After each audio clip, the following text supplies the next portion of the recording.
9. My name is Stephen George, and our sign language interpreter tonight is Paul Modenge. And now, President William Ruto has emphasized the need for collective leadership in steering Kenya's transformative agenda, calling on political and religious leaders to work together for common good of the nation. Speaking at State House Nairobi, where he met religious leaders from Kiambaa, Kabete and Thika constituencies in Kiambu County, President Ruto praised the clergy for their pivotal role in nurturing Kenya's moral compass and contributing to essential sectors such as education and healthcare.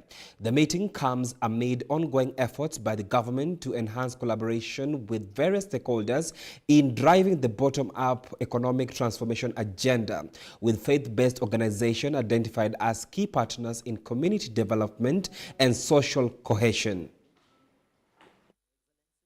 Our apology, you had stated it clear that we should start at 8. Kama ni ya watu kidogo na His Excellency the President, because the last time tulikuwa na kikao alikuwa naibu wa rais, sasa tufike. And the clergy, God is good and all the time. Kupatia afya njema, utuongoze na mambo ya rais wa Jamhuri ya Kenya. Karibuni hapa sana leo, na Mungu akipenda karibuni tena wakati mwingine. Shirikisha watu wengi sehemu mbalimbali, na haiwezi kukamilika na mtu mmoja. I want to encourage you as a clergy of our nation. We have a great nation. Let us not bring it down with rumors, negative energy, vitu ambayo haisaidii. Yeah? And that is why I'm focused. Because it is what it is, and that is how we are going to change this nation. So msikuwe na wasiwasi, hii maneno yote hii iko namna hiyo, na tutaendelea, na Mungu atatujalia, because our intentions are good and we want to do what is right for our nation. Well, moving on swiftly, former Deputy President Rigathi Gachagua has today in Ngong, Kajiado County taken his onslaught on his former boss with lots of regrets why he had asked the residents to vote for Ruto to be the President of the Republic of Kenya. Gachagua described President Ruto as a turncoat and an economic saboteur whom Kenyans must register in large numbers as voters and eject out of power in the coming general elections. Mimi nataka kuomba msamaha. Nilikuja hapa hadi ya Ngong nikamwambia mchague Ruto. Na mimi naomba msamaha. Mimi sikuwa najua ni fasa amevaa ngozi ya kondoo. Amefika pale ametugeuka. Amegeuka wa Kenya. Ametuharibia nchi yetu. Lakini mjiandae. Mjiandikishe. Majenzi mko. Nyinyi majenzi ndio mtakuwa hii Kenya. Majenzi mchukue ID, mjiandikishe kura. 2027 Kasongo aende nyumbani. Aende nyumbani aseme. Mimi nataka niseme nikiwa hapa Ngong, najivunia Getungati, mjumbe wenu Onesmus Gogora ni shujaa wetu. Nikisema Ruto mnasemaje? Ruto ataenda ama aendi? Ni mwizi si mwizi? Nani ameharibu uchumi ya Kenya? Nani alipeleka Gachagua nyumbani? Nani amenyanyasa mama mboga? Nani anadanganya wa Kenya? Ruto ataenda aendi? Niwauliza swali. Nani aliua Gen Z? Nani aliua Gen Z? Nani ameua Gen Z? Nani ameharibu elimu? Nani ameharibu mambo ya afya? Kasongo aenda wapi? Ruto must go. Asante. Tunasema hata waharibu namna gani ekonomi ya Kenya, waharibu masomo, waharibu afya, waharibu kila kitu, yote itaisha. Watu ya Gong tumekubaliana. Wangapi wanasema chama mpya. Asanteni sana, Mungu awabariki. You know, we have been in Kenya and we know how things are run, and it's very unfortunate to see that at the current state of politics, that 6 persons were sneaked into the IBC commissioners list. And I mean, if you're sneaking people through the back door, there must be an agenda. So I heard the president commit that if he's defeated in 2027, he will go to continue farming. And I want to remind the government that power is transient. It must pass. We have seen the likes of Moi, we have seen the likes of Biwott.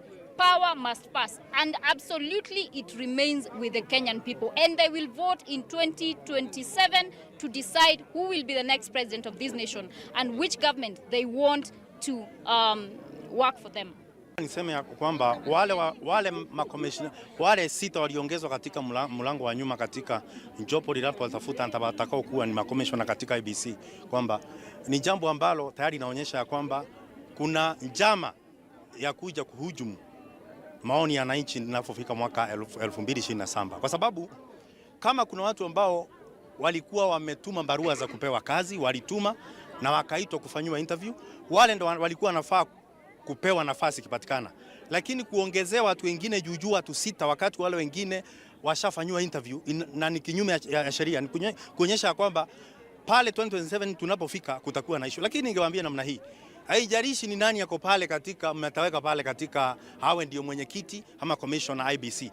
Hata kuna wale wengine walikuwa wanaitwa Cherera 4 walikuweko na bado serikali ya UDA ilishinda. Maoni ya wananchi bado itakuja kukamilika na watafanya venye wanataka. Kwa hivyo ningesema kwamba kufuatwe sheria, ni kinyume ya sheria kuongeza watu kwa njia isiyofaa. Na hiyo inaonyesha waziwazi kuna njama ficha, kwa sababu uchaguzi hauimbiwi 2027. Uchaguzi unaanza kuimbiwa wakati kama huku kunafanywa interview ya wale watakuwa makomishna katika IBC. Well, Health Cabinet Secretary Aden Duale has assured governors of a better working relationship, promising frequent consultations to improve coordination between the national and county government. This follows a high-level meeting focused on addressing communication gaps and accelerating the implementation of universal health coverage, which has faced delays. Health Cabinet Secretary Aden Duale has committed to fostering a stronger working relationship with governors through frequent consultations, acknowledging the importance of health as a devolved function.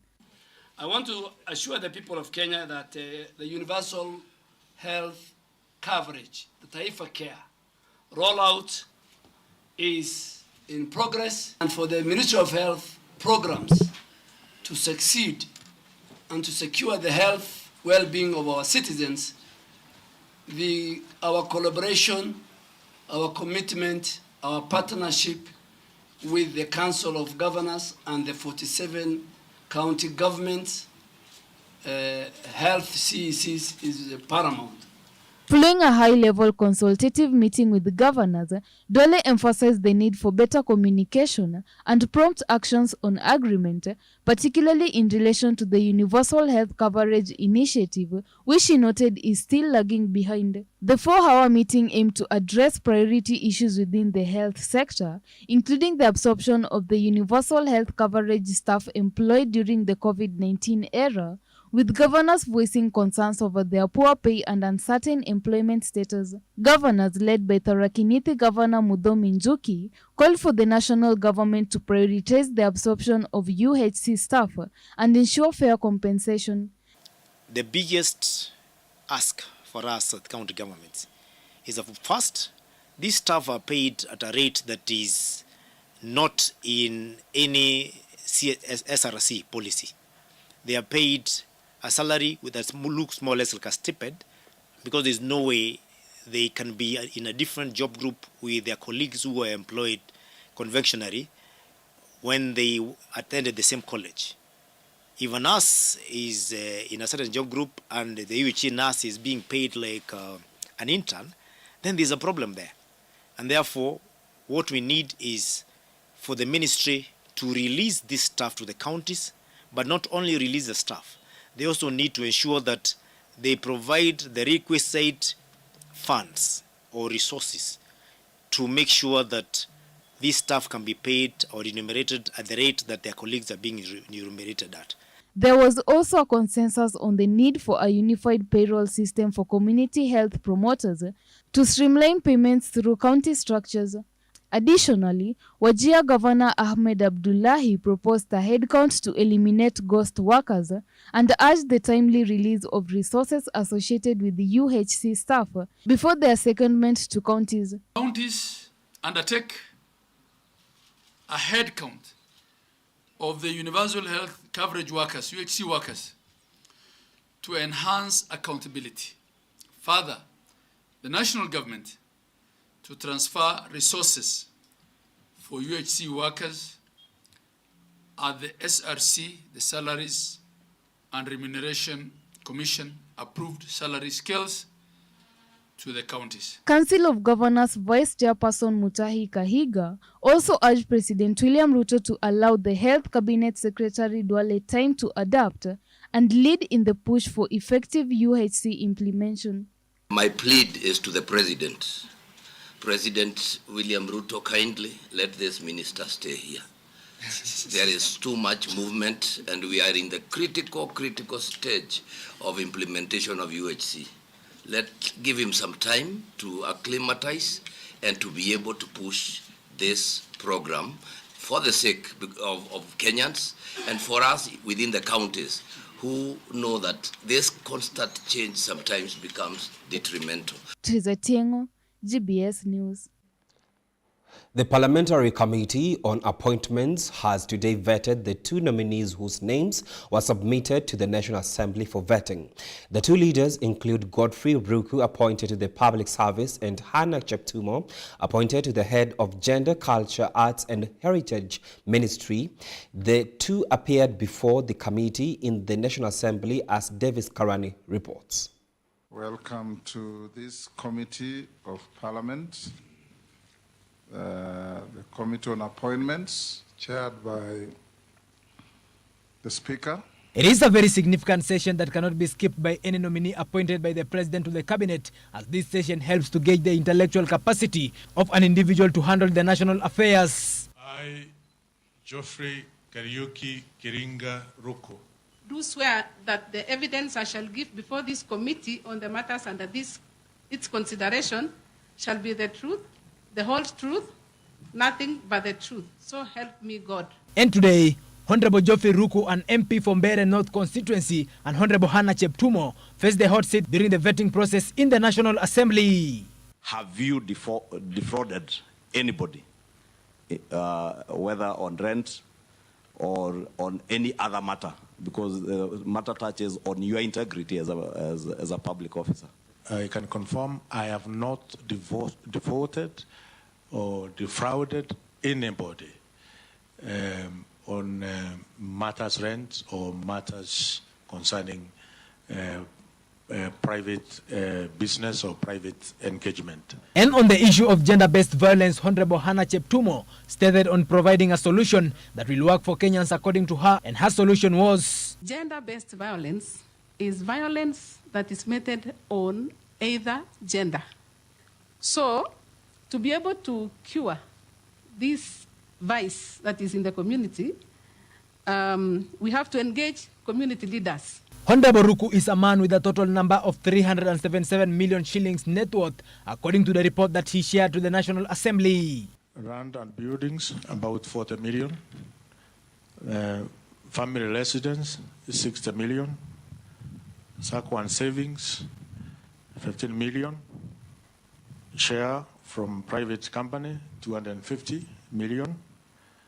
Motor vehicles, about 12 million. A total of 377 million. You're not an official of DP? I'm not an official of DP. I'm a member. Have you ever been dismissed or removed from office for contravention of provisions of Article 75 of the Constitution? No.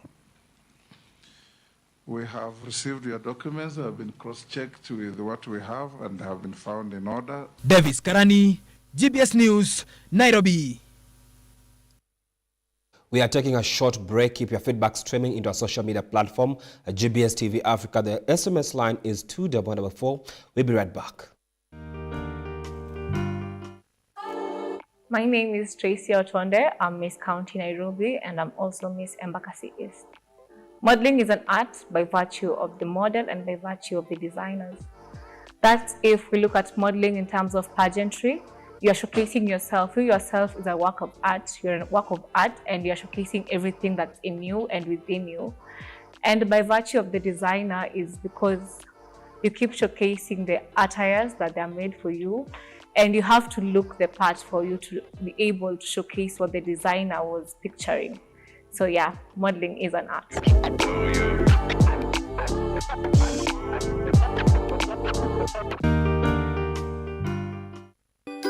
Welcome to Fun Art Class. Today we are going to make a sailboat. First, you fold a triangle, a half.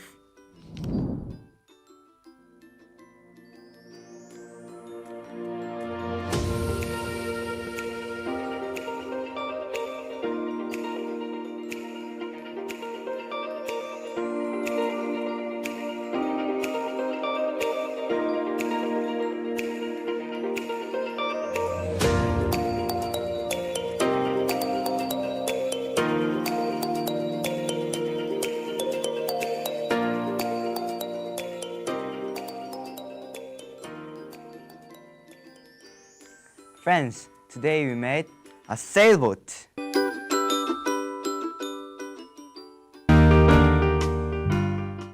A student can transition from other curriculums, such as the Kenyan CBC curriculum, the Pearson EdExcel curriculum, and the IB curriculum, to the Cambridge curriculum.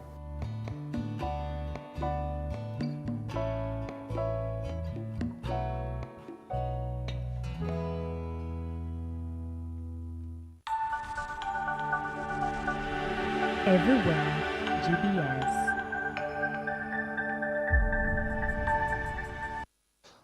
And welcome back. The government has issued a stern warning to school heads who continue to withhold national examination certificates from students over unpaid school fees, terming the practice illegal and a violation of children's rights. In a statement today, government spokesperson Isaac Mwaura expressed concern that despite multiple directives, some high schools principals are still detaining certificates, denying learners the chance to access their academic credentials. He emphasized that national examination certificates are a property of learners and should be handed over to them conditionally. Regardless of the outstanding school fees, Mwaura warned that any principal found to be defying the government's directive will face firm legal and disciplinary action.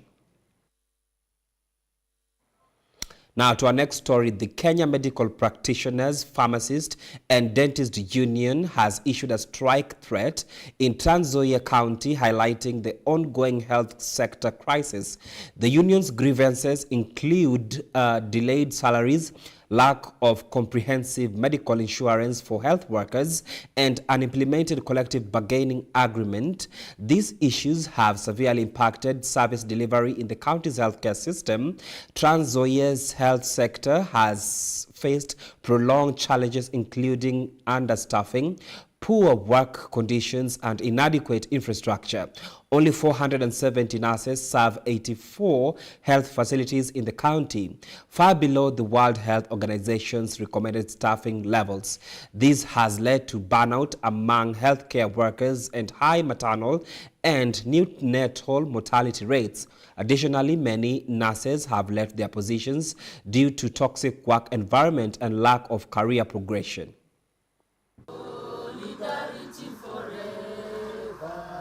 Solidarity forever for the union. So every county should have the right people running the right services. And to my brother Natembea in Trans Nzoia, you have started a Tawe movement. And as doctors here and the doctors in Trans Nzoia, we are telling you whatever you are doing to the health care of Trans Nzoia, What are we saying, doctors? Tawe. What are we saying? Tawe. We are telling you tawe to the frustration you're giving our doctors in Trans Nzoia. It is in record that you even did not remit SHA. Close to 3 months, Governor. You have doctors there who cannot treat themselves. You're employing doctors who are going to hospital, yet they lack basic amenities to provide services to your people. Yet in TikTok, you are everywhere, Bwana Governor. Can you come out of those TikTok things, leave them for boys, go back and work? Because whatever we are seeing right now in Trans Nzoia is just but an embarrassment. We know people will say that NHIF was marred with a lot of corruption and all that, but I don't think we are seeing any difference in SHA currently as we talk. Because if we say that members should actually take this card and they go to the health facilities and access services, but at the same time we are not paying for these services, what is going to happen to these facilities? They are going to collapse. So tomorrow there will be nowhere to run to when you are sick. We said the other day that the national government through the treasury has to be very deliberate, because the capitation that currently is being given by the treasury is actually not enough. 900 shillings per member in every county. You see, this is just a drop in the ocean. Have we done the calculations? Have we done the costing for us to be able to know for a certain procedure to be done, for a certain service to be offered, how much is needed for us to be able to give that service? And not just giving the services, but we as doctors are concerned more with affordable, yes, but also quality. The word quality has to come in. 2 years of conflict in Sudan has led to one of the world's most severe humanitarian crises. Nearly 13 million people have been displaced, with millions more fleeing to neighboring countries in search of safety. The United Nations warns that the scale of disaster is unprecedented and with no end in sight to the fighting. The future of an entire generation hangs in the balance.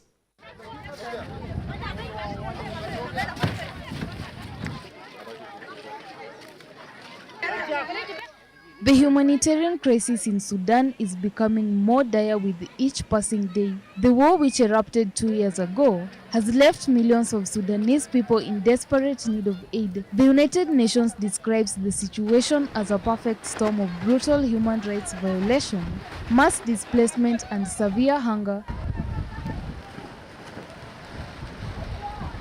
Neighboring countries are now bearing the brunt, with over 1 million people fleeing to Egypt and hundreds of thousands crossing into South Sudan, Libya, Uganda, and Ethiopia. These countries, already grappling with their own challenges, now face the additional strain of hosting millions of refugees. Among those displaced half are children. Thousands are unaccompanied, separated from their families and exposed to unimaginable risk. Many who have fled report witnessing mass killings and surviving systematic sexual violence, painting a grim picture of the conditions on the ground.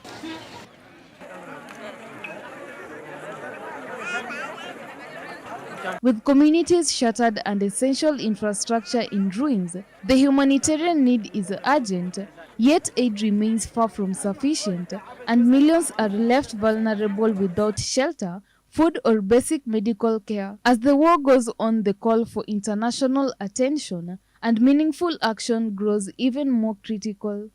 Teresa Tiengo, GBS News. Tensions between France and Algeria have escalated following the expulsion of 12 French officials by Algeria. The move comes in response to the arrest of 3 Algerians in France who are accused of abducting a prominent Algerian influencer. This incident highlights the ongoing diplomatic friction between the two nations, already strained by political asylum and extradition issues. Our reporter Elvin with the more details. Algeria has ordered 12 French officials to leave the country within 48 hours, a move linked to the arrest of 3 Algerians in France. These individuals, including a consular official, are accused of abducting Algerian influencer Amir Bakour, known as Amir DZ, in April 2024. Bakour, a vocal critic of the Algerian government, was granted political asylum in France in 2023. The abduction has sparked tensions, with Algeria demanding Bakour's return to face charges of fraud and terrorism. 9 international arrest warrants have been issued against him. The incident further strains the already troubled diplomatic relations between France and Algeria. This expulsion is the latest development in the complex relation between the two countries, which has been marked by ongoing disagreements over issues such as political asylum and extradition. Elvin Muyodi, GBS News. Well, we are taking a short break. Keep your feedback streaming into our social media platform. GBS TV Africa, the SMS line is 244. We'll be right back. So today's topic is Rising Stars, young people who create, influence, and inspire. So on an honest note, creating is hard work, and there are people who I see their work and they are constantly pushing themselves. Okay. Like wanajipush, kujipush, like they are putting creativity up top over there. I think no one also prepares you for the fact that the better you become. The networking is also very good. You see, there are people who have passion for, videography, creating videos, editing. There are people passionate about that. If you are someone who talks and you meet people and you love people, you'll definitely meet someone who's just waiting to shoot you. But also in terms of what I put out, it goes back to what are your values? What are your values? What are your beliefs? So as much as this is trending, yes, that is trending. Does it align with your values? Does it align with your beliefs? You can be a star without the star position. Aibu. Si lazima ukue hapo mbele ya watu. Si lazima wewe ndo ukue star, ndo ukue star. Hata ukiwa hapa chini, wewe bado ni star. And as she has said, discipline is a big thing.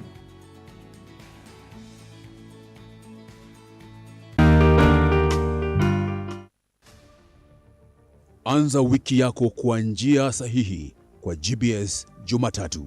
Niko nawe hadi mida ya saa 4 asubuhi. Kwanza niseme asante kwa kuzidi kufuatilia na kutazama vipindi vyetu ambavyo huwa tunakuandalia hapa ndani ya GBS TV Jumatatu. People are now seeing the money that have been given to church as a bribe. Jiunge nasi kila Jumatatu asubuhi kuanzia saa 1:30. Nimesikia mwenzangu akifanya hesabu hapo ya vile ambavyo miungano zitakuwa. Ruto is going to fail whether with Raila or without Raila. Kuna mahali anakosea akisema ati Raila na Ruto wataungana. Hakuna kuungana iko hapo, ndugu yangu, aje nikwambie ukweli. Hadithi za kunoga. Ukiangalia Wakenya, wananchi wa Kenya, pia hao maisha yao imedhulumiwa kwa kuongezwa kwa taxes, ziko very high taxes. So the statement by Rigathi Gachagua is just statement ya kumcheck that we can see you we can see between the lines. Na mazungumzo yenye nguvu ya kukuletea utulivu kwa wiki yako. Ati Raila ataingia UDA hapo na hiyo ni ndoto mimi yote nasema hawezi, sababu nasema hivi mheshimiwa, ikiwa Raila itakuwa, mimi naona itakuwa hadi saa 4 za asubuhi kwa majadiliano ya kusisimua. Mheshimiwa Rais William Samoei Ruto ajue ya kwamba sasa yeye ni president wa Kenya. Sio mambo ya kufanyia wana Kenya mzaha. Kupoteza biashara kwa siku moja katika CPD, nafikiria ni jambo ambalo ni rais. Usikose, ingia kwenye GBS TV. Anza Jumatatu yako kwa kusudi.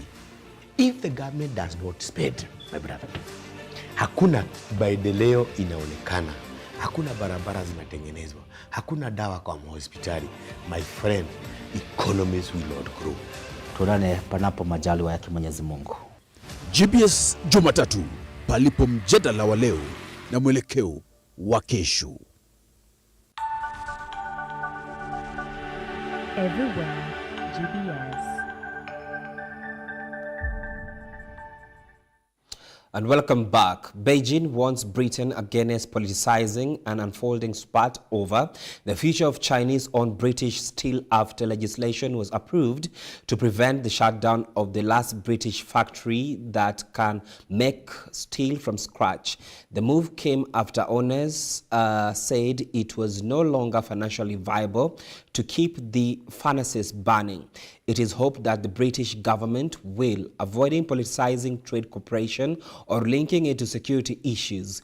Chinese Foreign Ministry spokesperson Lil Jian says Britain's Business Secretary Jonathan Reynolds has said London was naive to let the Chinese firm take over part of sensitive steel industry.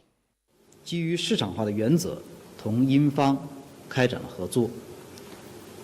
对于目前英钢经营遇到的困难，双方应本着互利的原则商谈解决。希望英国政府公平公正对待在英投资经营的中资企业，保护其正当合法权益，避免将经贸合作政治化和泛安全化，以免影响中国企业赴英正常投资合作的信心。 Iran and the U.S. began indirect nuclear negotiations in Oman over the weekend, with both sides describing the atmosphere as positive and productive. The talks aimed at de-escalating Iran's rapid advancing nuclear program comes during a backdrop of military threats from President Trump and rising instability across Middle East. Abdi Ahmed reports. Iranian Foreign Minister Abbas Araghchi described the meeting as calm and constructive, emphasizing that both parties are interested in reaching a short-term agreement and not merely prolonging the process. The dialogue, mediated by Oman, included more than 2 hours of indirect communication with each delegation stationed in separate rooms and relaying messages through Omani officials. A brief face-to-face exchange between Araghchi and U.S. envoy Stephen Witkoff, symbolic yet significant. Despite mutual praise for the tone of the negotiations, the underlying issues remains deeply entrenched. Iran has expressed ongoing skepticism, wary of Trump's aggressive rhetoric and the memory of the U.S. withdrawal of the 2015 nuclear deal. Still, diplomatic efforts are gaining momentum. The current focus includes regional de-escalation, limited sanction relief, and potential prisoner exchanges, with Iran's supreme leader granting Araghchi full negotiating authority and both nations signaling openness to further dialogue. Iran's Foreign Minister Araghchi is scheduled to head to Russia this week, just before indirect negotiations between Iran and the U.S. are set to resume once again, mediated by Oman. This is Abdi Hamid Ali, GBS News. The government has denied allegations of free fertilizer from Russia, despite claims and controversies surrounding the issue.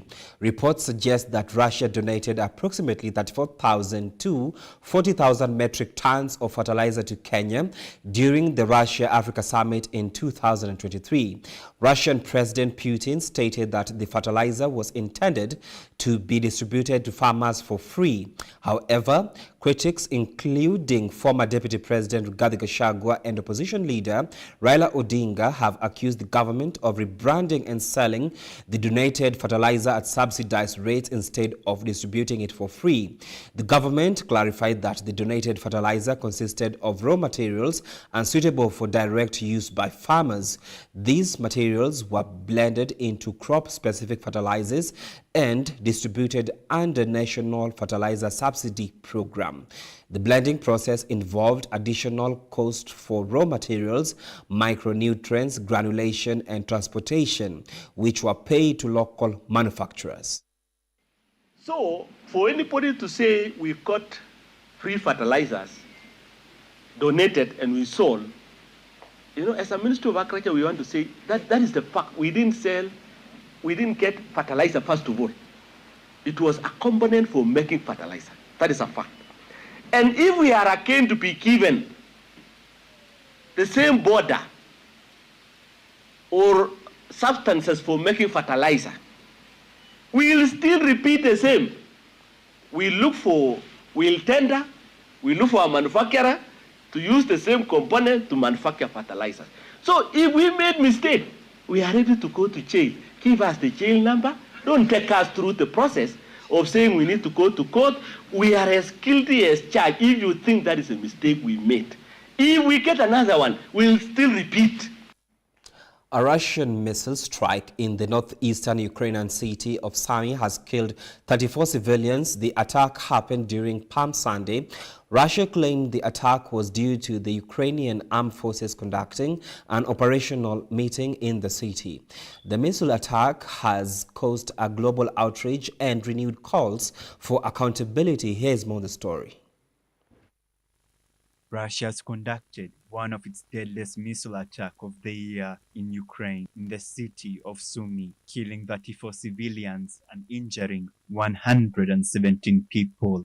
The Russian government has confirmed it launched 2 missiles, stating they struck a meeting site of an operational unit of Ukraine armed forces. Russia alleged that Ukraine had endangered civilians by conducting military activities in densely populated areas, effectively using them as human shields, a claim that Kyiv has not yet responded to. Russia also claimed over 60 Ukrainian soldiers were killed, though Ukraine has emphasized the civilian toll, which includes people injured while attending church services.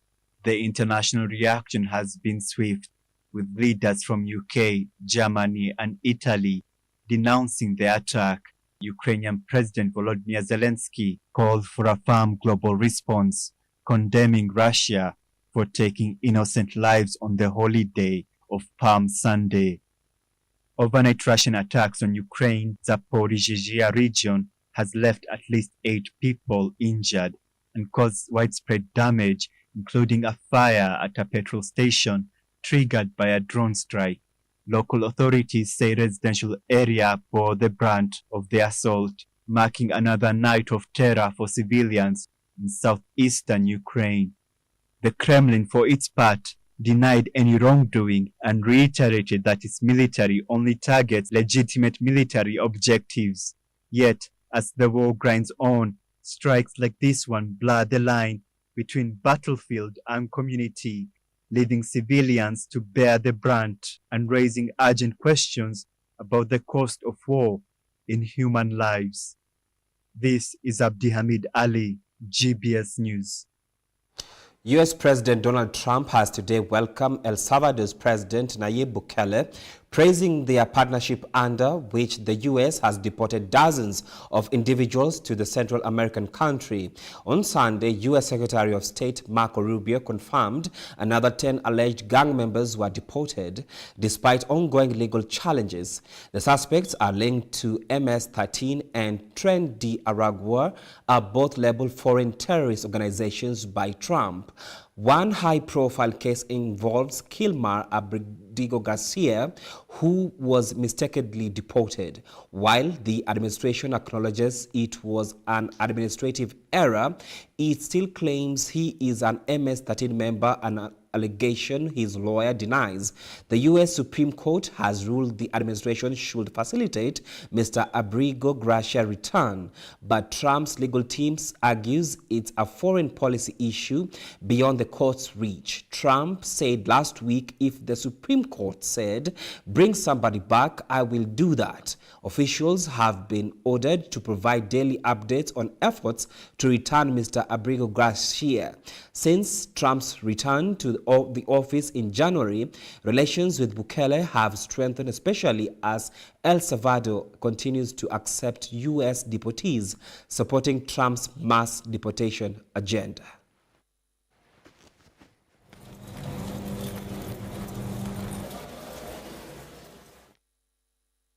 Gaza ceasefire and negotiate the release of Israeli hostages have once again stalled as the latest round of talks in Cairo concluded without progress, while Hamas reiterated its stance that any deal must ultimately end the war. Israel continues its indiscriminate attack targeting civilians, where the death toll among Palestinians has now surpassed a staggering 50,000. Here is more on the scene. Ceasefire efforts to pause the brutal massacres have failed to reach any breakthrough. Hamas offered to release more hostages in exchange for Palestinian prisoners if a temporary truce is extended. However, the group is demanding written guarantees that Israel will commit to future negotiations aimed at ending the war. Israel stated that the conflict will not cease until Hamas is dismantled. Since resuming its indiscriminate attacks against civilians, Israeli strikes have claimed the lives of over 1,500 Palestinians in just weeks, flattening neighborhoods and pushing already displaced families into further desperation. The civilian death toll, which has surpassed 50,900, highlights the indiscriminate nature of the bombardment as hospitals, homes, and shelters continues to be hit. Another famine looms in Gaza as Israel refuses to allow any food, clean water, and medical supplies to enter. As negotiation drags on with no resolution in sight, the humanitarian toll deepens, causing rising civilian casualties, destroyed infrastructure, and growing despair. The Palestinians in Gaza remain trapped in an unrelenting cycle of violence. This is Abdihamid Ali, GBS News. It's time for your most favorite segment of the show, the sports news. Let's get sporty.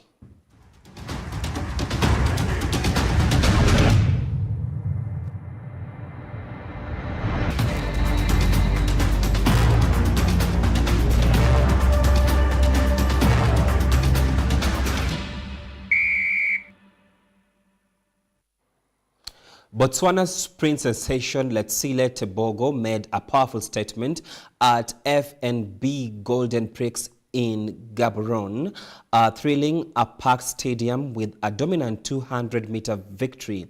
As the country gears up to host the 2025 World Championships, Tebogo's performance is a clear sign that Botswana is ready to shine on the global stage. Letsile Tebogo lit up Gaborone Stadium with a commanding win in the men's 200-meter at the FNB Golden Prix, clocking 20.23 seconds. His return after missing the 2024 edition thrilled the home crowd and marked a strong step toward the 2025 World Championships. It's a recovery season for us, but definitely the podium finish is those three podiums, one of them is for us, so they will sort themselves out, but yeah, man, it's just to finish up like how we did at the 2023 World Championship. In the women's events, South Africa's 17-year-old Hannah Hope Vermaak edged out Viwa Jinki in the 100 meters, finishing in 11.44 seconds. Egyptian Basan Temida stole the spotlight in the 400 meters, setting a new meet record of 50.77 seconds. 200 sprinters, so it's first time I'm run 400 meters, so I'm very happy. I'm run sub 51, I'm take first place.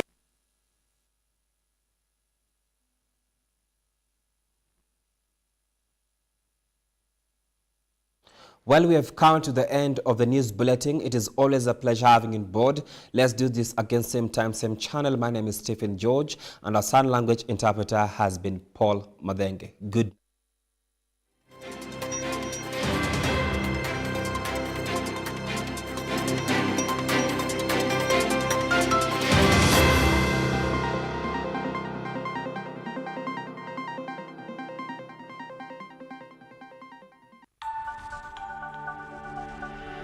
Everywhere, GBS.